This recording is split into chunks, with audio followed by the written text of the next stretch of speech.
Hey, good morning. It's Wednesday, July 15th, tax day. It's 2020, so it's July 15th, so of course it's tax day. That's the kind of year we're having. This morning, the thought is about racism. Racism is something I don't talk directly about very much. Perhaps I should do more, but it's important to me.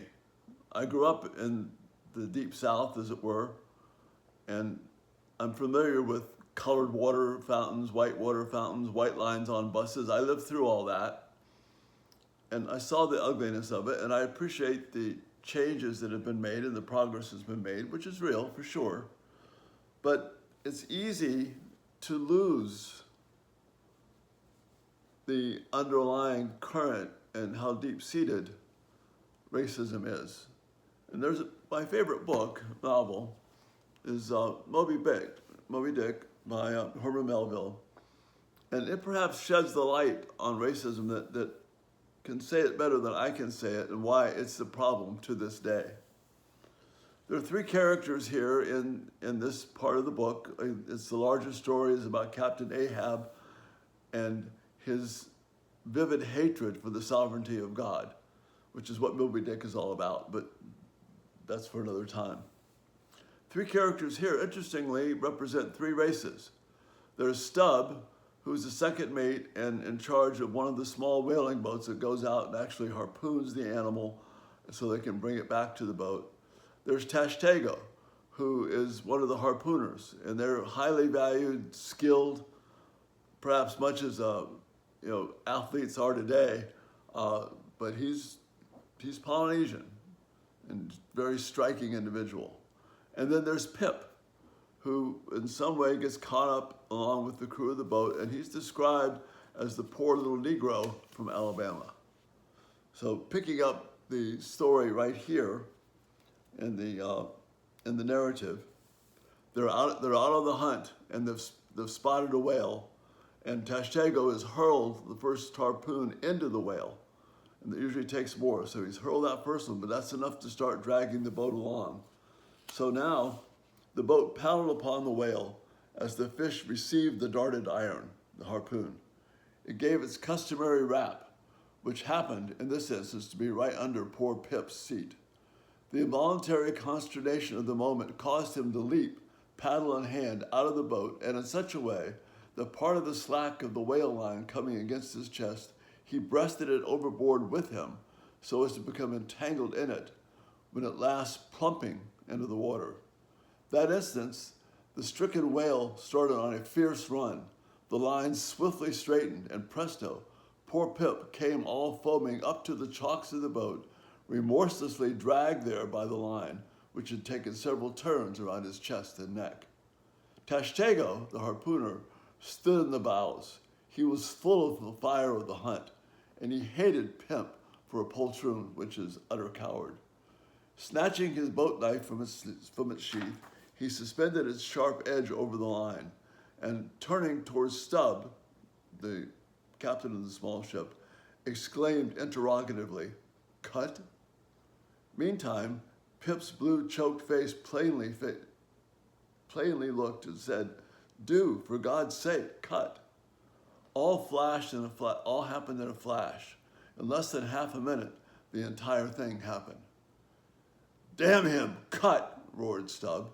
So the whale was lost and Pip was saved.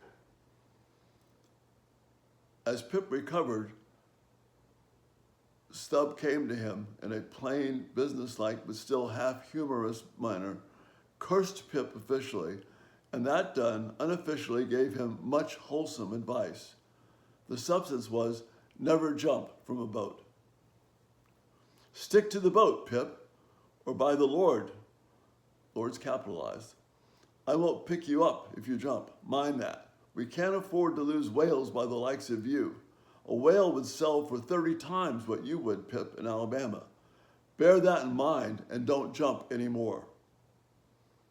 Hereby, perhaps Stubb indirectly hinted that though man loved his fellow, yet man is a money-making animal, which propensity too often interferes with his benevolence. See, here we have the whole business wrapped up in one little short 2-minute narrative. Stubb and Tashtego actually feel some sense of goodness and righteousness in them, in the fact that they allowed Pip to live. And they even somewhat view themselves as being magnanimous. But notice what Stubb's rebuke of Pip is all about. This whale is worth 30 times what you are. That's the underlying current of racism that still exists to today. Yes, we've made some progress, but those underlying currents still exist.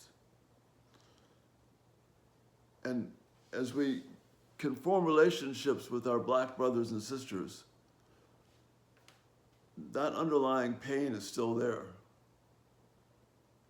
And too often, as white people, we give the appearance of being sanctimonious, or in my own made-up word, magnanimous, towards people who have suffered things that we have no idea what they're suffering.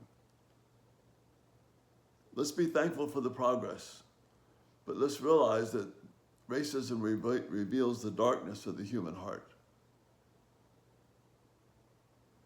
And as Melville so eloquently states, we may love our fellow man, but other things get in the way. Let's work to get rid of racism. Let's love as Christ loved. And we don't need to go on vast campaigns. We just need to be about loving those in front of us, white or black, but have a special compassion for our black brothers and sisters who still endure the egregious, awful superiority of too many folks that demonstrated by both Tashtego and Stubb. And that's the thought for today. Have a good day. Bye-bye.